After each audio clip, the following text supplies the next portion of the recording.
Everyone doing? I hope you're all doing well. And welcome to this complimentary academic reading session webinar brought to you by IELTS Horizon for all your IELTS testing and training needs. So to begin,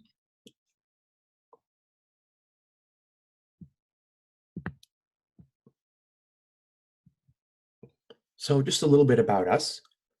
Um, we have over 8 years of experience with the IELTS test. So our staff members are past IELTS examiners. And I myself was actually an IELTS Test Center administrator for 3 years. And from 2012 until now,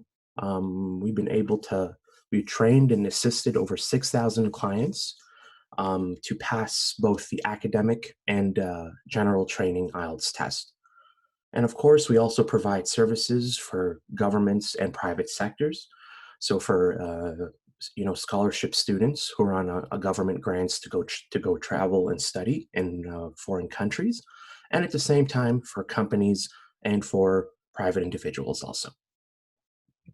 So our mission, basically, very simply, is to maximize our clientele's or yours familiarity with the skills required to obtain a satisfactory score on the IELTS test. Um, Furthermore, it's to provide continuous support and deliver the best IELTS training that suits our clients' needs. And we base our mission off of the struggle that we see our clients go through in order to pass this test and to move on with their lives. So, just a little bit of background about the IELTS test. Um, Stands for International English Language Testing System. So the IELTS test, believe it or not, is owned by two companies. There's the British Council, the world famous British Council, and then there's IDP IELTS Australia. And those two companies co-own and manage the IELTS test all over the world. And there are four sections. So we have the listening section. There are 40 questions, and you have 30 minutes to answer the questions, and then you have 10 minutes to transfer your answers from the listening sheet to the answer sheet, to the provided answer sheet. And of course, as some of you may know, you can only use pencil. And then we have the reading section, which we're going to be talking about today. There are 40 questions, and there are three sections, and of course, you get a total of 60 minutes. The writing, you have two prompts, task 1 and task 2. Task 1 is 150 words, and task 2 is 250 words, and you have 60 minutes to do that. And then finally, the speaking section. And so the speaking section can occur on the same day of the test after you finish the prior skills, or you can do it the day before, depending on the test center where you sign up for the test. And in the speaking section, there are three sections or three prompts, and it usually goes on between 12 to 22 minutes. So, reading section. The reading section, it's the second section of the test. You have 40 questions, and you have the time limit of 60 minutes. So if you were to do the math, 60 divided by 40, that would give us 1.5 or 1.5 minutes per question, which if you think about it, it's not really a lot of time. So you have 90 seconds to answer each question if you were to answer all the questions within the time limit. And so today, the skills and the tips that we're going to be going through will be aimed at actually managing your time better. Then, of course, there are three passages. And I should mention is that each passage is more difficult than the other. So passage 1, let's say it's not easy, but it's less difficult. Passage 2 is difficult, and then passage 3 will be more difficult. So as the passages progress, the reading material becomes more difficult, and the questions become a little bit more tricky. And now, the most important thing for you to understand is that the mentality that you need to approach to take on the reading section, and not just the reading section, this applies for all of the IELTS test. And I'm not going to say unfortunately, however, a lot of us, including myself, everyone, we've been primed and we approach the IELTS test like it's an exam that we do in school. which is not the correct way to approach it.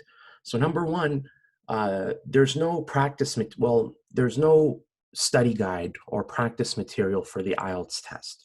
So it's not like biology or science or sociology or any other subject for that matter, where you will go home and they'll give you, okay, your tests is from chapter 1 to chapter 5, and then you go home and you study these chapters and you go there, thinking or trying to do your best to get the best possible score. So the IELTS test doesn't test your ability to study and to hold on to information. It literally tests your level of English. So your level of English. So there are things that you can do to sort of, familiarize yourself with the test, do a bunch of practice questions, attend sessions like these. However, these will only help a little bit. You have to have sort of your background, your base, your foundation in English should be strong enough in order for you to get your desired score, which is whether it's a 5, 5.5, 6, 8, although I've never seen a school ask for 8 or a place ask for 8. Usually the maximum they'd ask for is 7.5. So this is a thing. And what we're trying to do here at IELTS Horizon is to try to change that mentality, right? Your mission, your objective is to pass this test, right? In order for you to move on with your life, whether it's to get accepted into college, whether it's to get a promotion, whether it's, to successfully apply and petition for immigration. Right? So this test is sort of a milestone that you need to pass in order for you to move on with your life. And this is what we try to do here. We're trying to help you with this. And so moving on with the reading section. So if we look at the question types, we need to look at the question types because each question type sort of requires a different plan or approach in order to maximize your chances of success. So the first question type, for those of you who've done the test or have looked at practice materials online, you'll see that the number one most popular question is the matching, headings and titles, where they give you a list of headings and you're supposed to answer the questions by matching the headings with the paragraphs. Number two is multiple choice. So you have ABC, sometimes it's ABCD, sometimes it's 1, 2, 3, it follows the structure of, I guess, almost all multiple choice sort of type questions. The ones that you do in school, in college, or in any other sort of a testing situation. And then there's true, false, where you usually have true, false. IELTS makes it a little bit more difficult. They give you not given. And so instead of 2 choices, you have 3. And then again, this is also a question type that requires sort of a different approach, in that the difference between true and false and not given are actually really subtle. And a lot of people get mixed up between false and not given. And so that's actually an issue, where false, the way I look at it is, if it's true, the information is there. If it's false, the information is there, but it's the opposite. So for example, Alex is wearing blue jeans.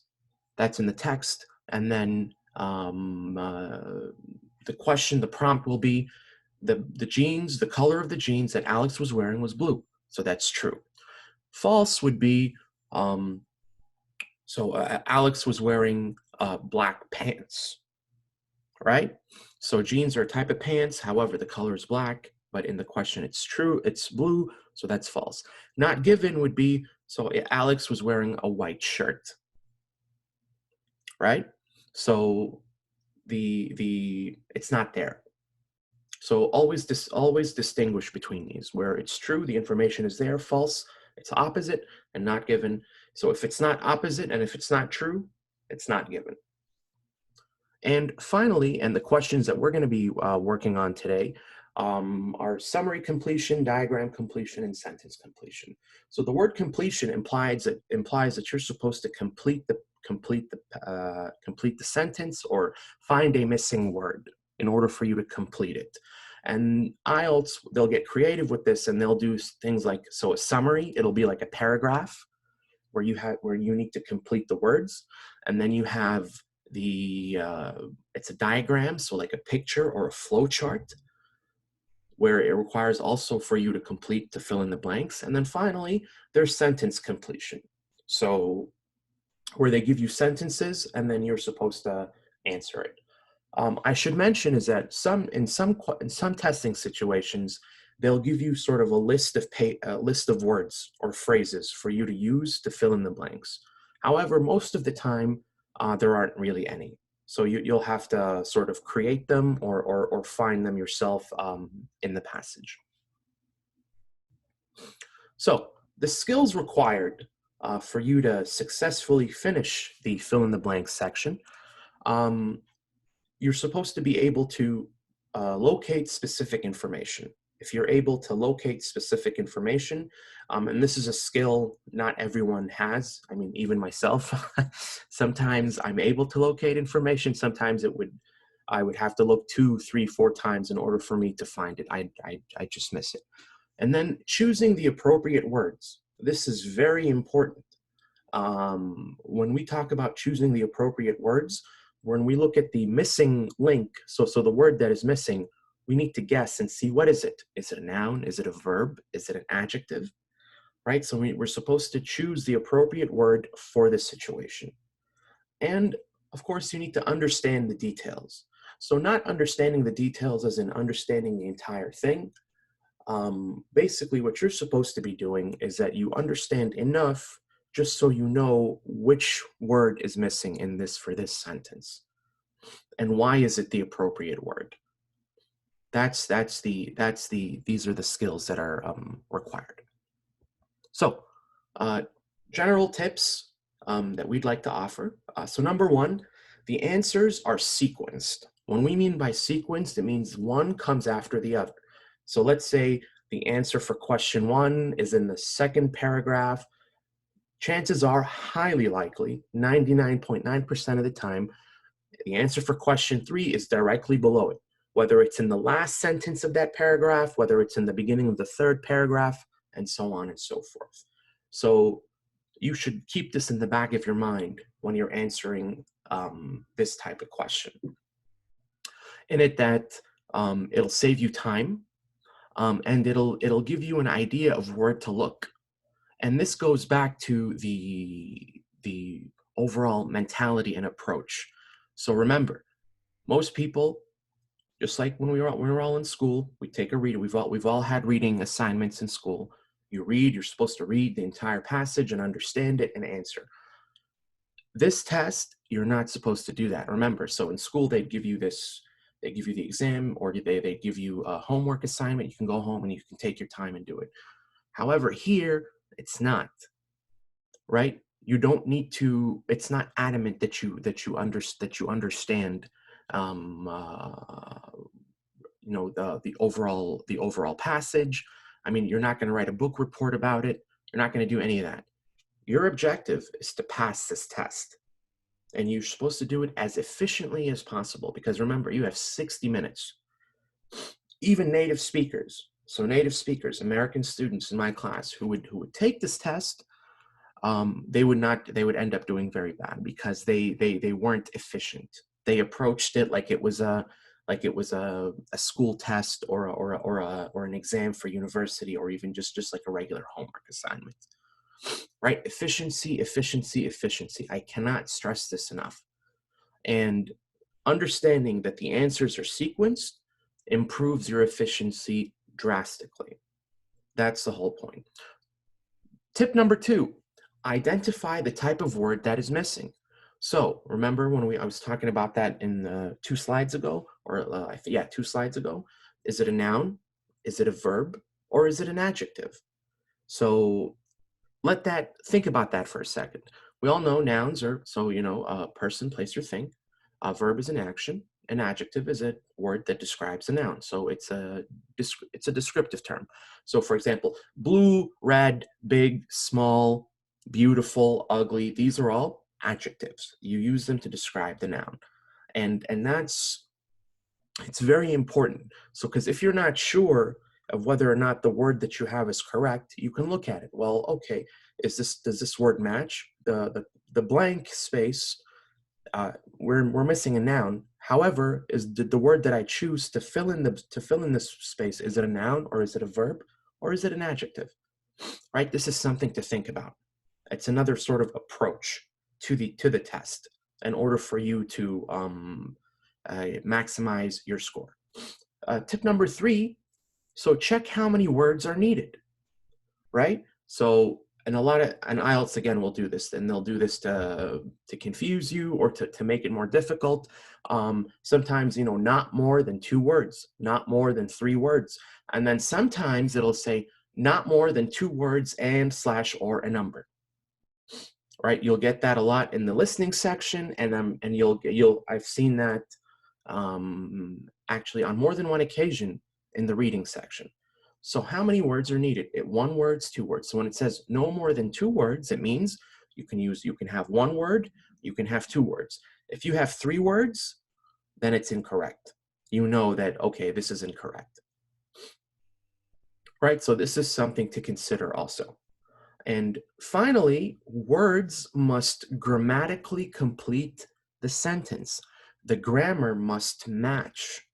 When you fill in the blank, the grammar must match. Now, this is different from noun, verb, or adjective. When I mean it must grammatically complete the sentence, I mean it must. So you need to look at things like the prepositions. So in, up, in, on, to, right? Or if there's an S at the end. So for example, blank shoes are beautiful. And the noun, so we're looking for a noun. Let's say the noun is Alex. You read it and it's like Alex, but you can't write Alex shoes are beautiful. It's grammatically incorrect. You'll need to say Alex's shoes are beautiful. I apologize. I know it's a corny example, but it's the best one I can think of off the top of my head. Excuse me. So yes, grammatically it must be complete. And another thing that that we can actually also put in with grammatically complete is that it must be excuse me. It must be actually, 1 second here. Someone's raising their hands. Oh, okay. Well, we'll get back to that. So another thing that fits under for it to be grammatically complete is that spelling. A lot of people lose points because of spelling. This is a very big problem, right? So if you were to fill it, you find the correct word, it's grammatically correct. However, if you were to misspell it, you will lose the point. And this is actually a very, very big problem. So please make sure when you're filling in the blanks, when you're answering the question, make sure the spelling is correct. And I know that so IELTS is British Australian, and well, I'm in the US, and so there are different sort of spelling rules for American English and British English. An example would be color. So in the UK, color is spelled COLOUR. In the US, it's COLOR, right? So both are correct, and IELTS accepts both, but don't spell color COLUUR, for example. And I've seen many situations where, let's say the answer is true, and it would be people will spell true TRU, and that's a mistake. Even though yes, the correct answer is true, some people actually almost all the time they will get the question wrong. So keep that in mind. So just to recap, remember, answers are sequenced. So they come in order. Question 1, you'll find after you find the answer for question 1, The answer for question 2 will be directly below it. It won't be before it. You identify the word that is missing. So see, is it a noun, verb, or adjective? How many words are needed? Is it is it 1 word, 2 words, 3 words? Is it no more than 2 words and a number? Is it no more than 3 words and or a number? Right? And finally, grammatically complete the sentence. So that's the correct grammar, and at the same time, spelling. So I have a little passage here for you, and I took this actually from an actual test. So this isn't sort of a practice. No, this was actually from a now retired IELTS reading section for academic users, where you have 3 passages, and then you have complete the sentences below, and this is the fill in the blanks. So write no more than 2 words. So remember, we have over here no more than 2 words, which means we're looking for 1 word or 2 words, maximum 2 words, not 3, right? That's so only 1 or 2. And basically, the way I would approach this situation, some people will tell you, okay, yeah, you can read the questions first. Some people will tell you you can read the passage first. I mean, both are totally fine. You can do whatever it is that you want. However, I like to start is that I like to, as I go reading, I'm going to underline the words, the keywords. So the words that I think are most important for me. So, and that's the thing. Keywords can be nouns, verbs, adjectives. They can be clauses. They can be any of those things. However, what I like to do is that I'll go read it, and then I'll say, okay, so then, and we'll do this together. So, not many people have mental imagery as vibrant as Lauren. So, for me, I think Lauren is a keyword because it's a noun, or as blank as Neil. They are 2 extremes of visualization. Adam Zeman, that's another keyword, a professor of cognitive and behavioral neurology, wants to compare the lives and experiences of people with aphantasia. So, honest to God, I don't know what aphantasia is. I've heard of it. I think I heard it once in a movie or a TV show, but I really don't know what it means. So again, and that's another tip, you don't have to know or understand the meaning for all of the words in the passage. You don't. Whoever tells you that, that's incorrect. You can still do a good job and still answer the questions without knowing all of the words, understanding the meaning of all the words. So with aphantasia and its polar opposite, hyperphantasia. So that's another one. His team, based at the University of Exeter, coined the term aphantasia this year in a study in the journal Cortex. So Professor Zeman, which I've already underlined there, tells the BBC, people who have contacted us say they are really delighted that this has been recognized and has been given a name, because they have been trying to explain to people for years that there is oddity that they find hard to convey to others. So this is, if you look at the quotation marks, this is a direct quote. So usually when I look at direct quotes, I think, wow, okay, this is really important. So I have to focus on this. So people who have contacted us say that they are really delighted that this has been recognized. So when they say this, what is this for me? This can be potentially very important. Has been recognized and has been given a name because they have been trying to explain to people for years that there is this oddity that they find hard to convey to others. So oddity for me is a keyword. It's important. Oddity means that it's something odd, strange.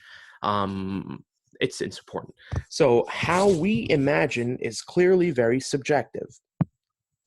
I think subjective is a keyword also. One person's vivid scene, okay, could be another's grainy picture. But Professor Zeman is certain that aphantasia is real. People often report being able to dream in pictures. Interesting. I don't think I've ever dreamed in pictures. And there have been reported cases of people losing the ability to think in images after a brain injury. So then brain injury, images. So he is adamant that aphantasia is not a disorder. Again, quotation marks. I'm going to underline this. This could be potentially very important. And says it may affect up to 1 in 50 people. But he adds, I think it makes quite an important difference to their experience of life. All right, experience. Because many of us spend our lives with imagery hovering, somewhere in the mind's eye. All right. Okay. So now that I've read this, actually I skimmed through it, I'm able to now look at the questions. So we have 5 questions. Only a small fraction of people have imagination as, so look at this, Lauren. Lauren's right there. So where did I underline Lauren? Yes, I did. First sentence of the first passage. So if we were to answer this question, only a small fraction of people have imagination as blank Lauren does. So if we were to go to this, the first, not many people have mental imagery as vibrant as Lauren or as blank as Neil. So we're looking at Lauren, we're looking at the word. To complete this question, people have imagination. So another another word for imagination is mental imagery. So only a small fraction of people have imagination as blank Lauren does. So the answer is vibrant. So I will write vibrant. So remember, vibrant, it fits, it's grammatically correct here, and it fits in within the no more than 2 words, so it's 1 word. Hyperphantasia, question number 2, hyperphantasia is blank to aphantasia. So taking it to advantage the sequence, now we know that the answer for the second question will be right after the answer for the first question. So I'm going to put 1 over here, just so you know. So this is the answer for the first question, vibrant. Adam Zeman, a professor of cognitive behavior, wants to compare the lives and experiences of people with, hyperphantasia and aphantasia. So then we have aphantasia here and hyperphantasia. So hyperphantasia is blank to aphantasia. If we were to compare the lives and experiences of people with aphantasia and its polar opposite, hyperphantasia. So polar opposite means that it's completely opposite, 100% opposite. So like black and white. So the answer is polar opposite. So we'll write polar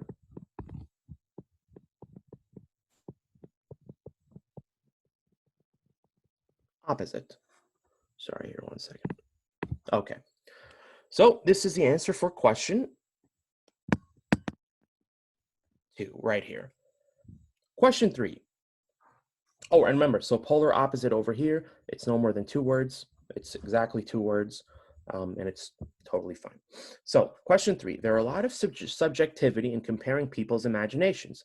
Somebody's vivid scene could be another person's blank, right? So again, to answer question 3, we need to use our logic and say, okay, sequenced. If question number 1 is here, question number 2 is here. Question number 3, I'm willing to bet is somewhere in paragraph 2 or in section 2, right? And they're saying that somebody's vivid scene could be another person's blank. So if we were to read, people who have contacted us say that they're really delighted that this has been recognized and has been given a name because they have been trying to explain to people for years that there is oddity that they find hard to convey to others. How we imagine is clearly very subjective. One person's vivid scene. So there you go. So vivid scene, I underlined, could be another's grainy picture. So another's here, basically they replaced it in the question, in the prompt with another person's. So they added persons here. Another person's, the answer is grainy picture. So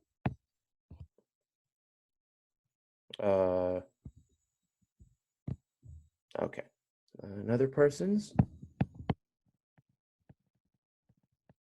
grainy picture. So, and just for the sequence purposes, grainy picture is over here, and that's the answer for question 3. So, grainy picture fits, and it's no more than 2 words, so we assume that it's correct. All right, number 4. Professor Zeman is blank that aphantasia is not an illness. So, we're looking for here, the keyword is aphantasia, and it's not an illness. So what does illness mean? Let's look. So we know that question number 1 is over here. Question number 2, the answer for question number 2 is here. Question number 3 is here. We know that chances are that the answer for question number 4 will be underneath, will come right after question number 3.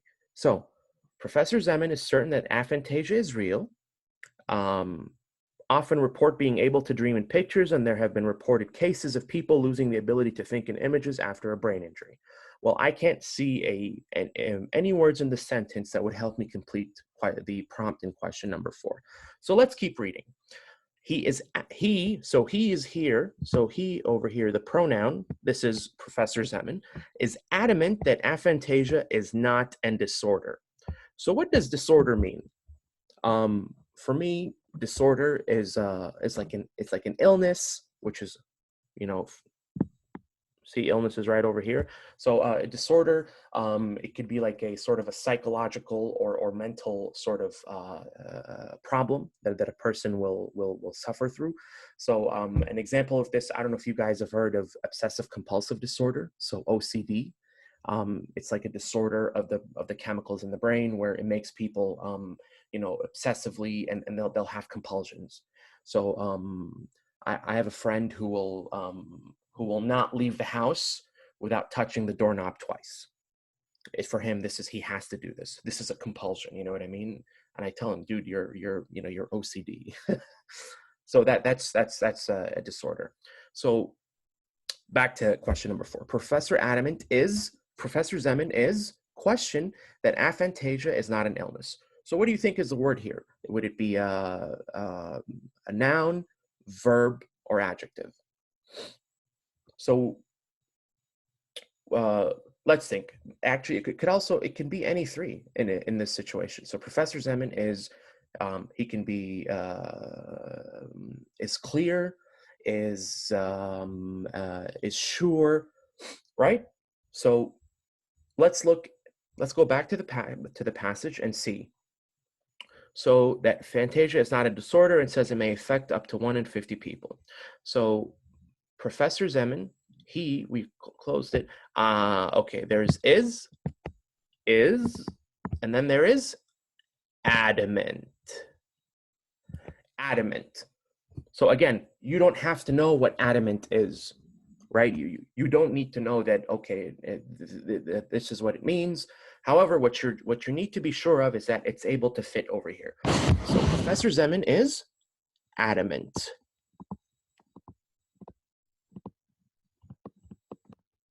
There you go. So this is the answer for question 4. All right, and then finally, question 5. Many people spend their lives with blank somewhere in the mind's eye. So again, looking at the sequence of it, question 1 is here, question 2 is here, question 3 is here, question 4, and then if we were to go to question 5, it needs to come after question 4. So he is adamant that aphantasia is not a disorder and says it may affect up to 1 in 50 people, but he adds, I think it may be quite an important difference to their experience of life, because many of us over here, look, many people spend our lives, because he's saying many of us spend our lives with imagery hovering somewhere in the mind's eye. And there's the mind's eye right here. So remember, matching the keywords right over here. So the answer is imagery hovering. So we'll write that in.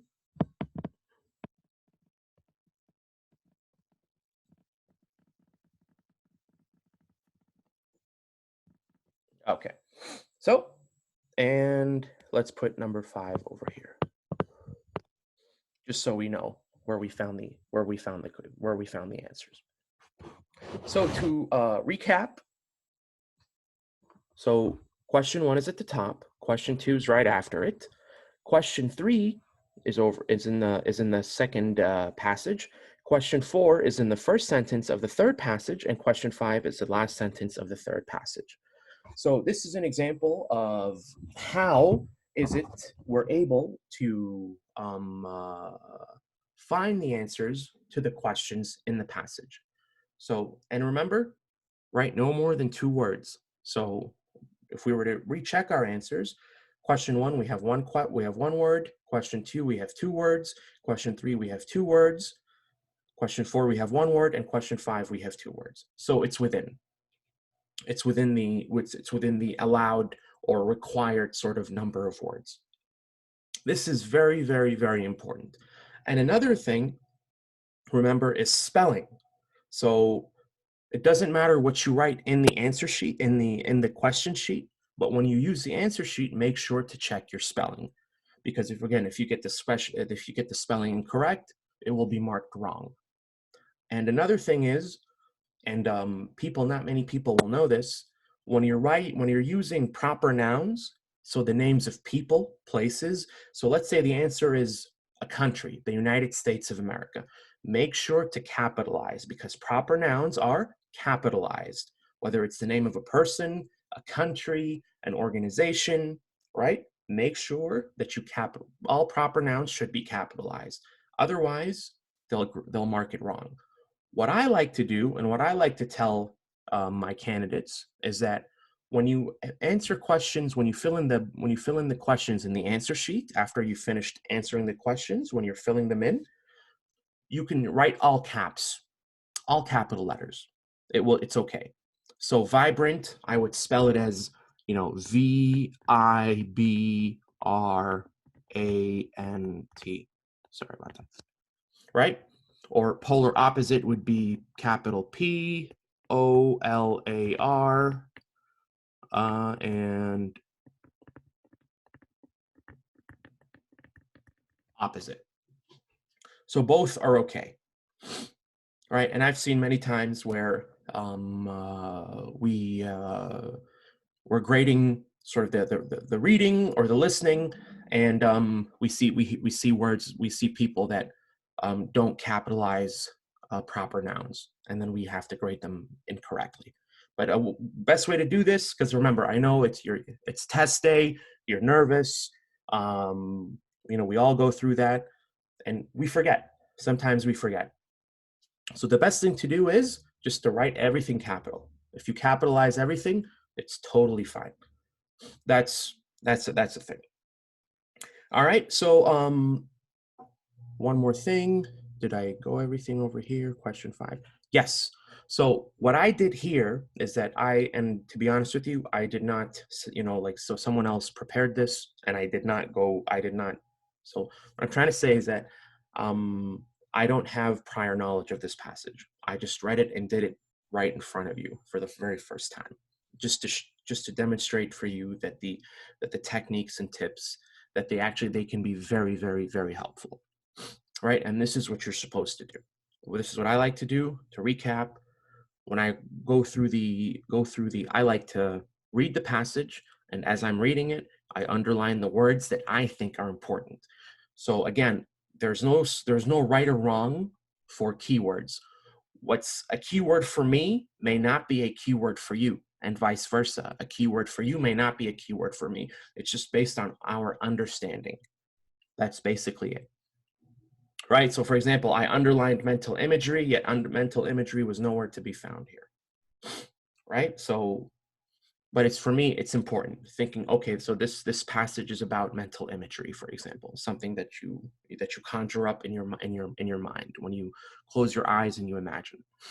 Right? And then as you're doing that, you underline, and then you'll match the keywords with in the questions, with the keywords in the text. So for example, remember I underlined Lauren, and then Lauren's right over here. All right, and so I was able to find vibrant. as vibrant, uh, as vibrant. So you see, I made a mistake over here too, and I just caught this. It's a good thing. So always check your work. So only a small fraction of people have imagination as vibrant Lauren does. This question does not make sense because it's missing something. As vibrant as, see, there are two as's over here. So as vibrant as Lauren does. So we need to add the as over here. See what I mean? I remember I told you this is the first time I'm doing this, and we all make mistakes. But you see, so this is a good point. This is a good point for you to see the mistake that I did. Because if I was to, on the answer sheet, if I was to write vibrant, question number 1 would be incorrect because it's missing the as, because it's not grammatically correct, right? Make sure that it's grammatically correct, and you can always check your. So question number 2, hyperphantasia is polar opposite to aphantasia. That's grammatically correct. It's within the no more than 2 words. It's correct. Another person's grainy picture. Professor Zeman is adamant. That's good. Many people spend their lives with imagery hovering somewhere in the mind's eye. That's also good. Imagery hovering. So again, but I'm very glad that I made this mistake with the number 1, just so you can see what I mean in terms of being, it has to be grammatically correct. All right. So anyway, I see a lot of you have your hands up. Unfortunately, I can't take any questions right now, not at least for this session. However, we will be definitely in the future having more sessions, and there will be sessions where there's just, question and answer, where you guys will feel free to ask me any and all types of questions that you have. However, if you do still have some questions or some comments, please, please, please, please, and I cannot stress this enough, please share them. We are very glad to hear them. We always like to get feedback on how we're doing, what we're doing, because remember, our mission is to help you guys out. It's not to increase our social standing or do any of this, but really our mission is to help you guys out. Without you, IELTS Horizon would not exist. So thank you very much for your support, and thank you very much for your interest, and thank you very much for signing up for this free webinar. And please, we'll have future webinars, and please spread the word. And yes, you can email us or visit the link www.ieltshorizon.com/QA. Please ask the questions, give us your comments, give us your feedback, and we'd love to reply to them directly. Finally, with this whole coronavirus situation, I don't know what countries you guys are coming in from. I assume you're from all over the world. And I'm sure right now it's a very difficult time, especially for testing, because, the whole social distancing things, and schools are closed and universities are closed. This is very bad. However, this is a very good opportunity for you. It's a very good opportunity for you because you'll be able to take this time and you'll be able to study. And lucky for you, and a good thing that we're doing is that we're having these webinars, and then you can come in and join us, and you can take this time to study and to improve and to sort of brush up your skills and your techniques. So hopefully when the IELTS test comes back online, when you're able to go do the test, you'll go in there and you'll ace it. And remember, this is our objective, is to pass this test. This test is nothing more than a milestone. And unfortunately, it's a very important milestone, but it's how you approach the test that makes the difference. Remember, this isn't schoolwork. This isn't homework or a subject that you need to be doing in school. This is basically testing your overall ability to comprehend and use the English language. And the most important thing is that for you to make sure to be efficient. Efficiency, efficiency, efficiency. You can be a native speaker. You can be an English language professor. If you're not efficient, you will not do well on this test. And believe me, I've seen many instances where people, Australians, British, Canadians, they'll come in to the test center. Oh, this is, oh, well, I can do this. This looks easy. And they do it and they'll get a 6.5, right? Go figure, right? So it's very, very, very important that you take these webinars seriously, that you take this test seriously. However, study for it the proper way, right? There's no passage that you can read. So remember, the passage that I just read, so this passage, it's not like I'm going to give it to you at home. You go home and you study it, and then you come back and you do the test. You're going to be seeing this for the very first time, just like I saw it for the very first time. And remember when I made this mistake over here, vibrant as, that could have been a mistake right there, right? So believe me, we all make mistakes. We all go through this, and this test can be frustrating. Believe me, I really know how frustrating this test can be.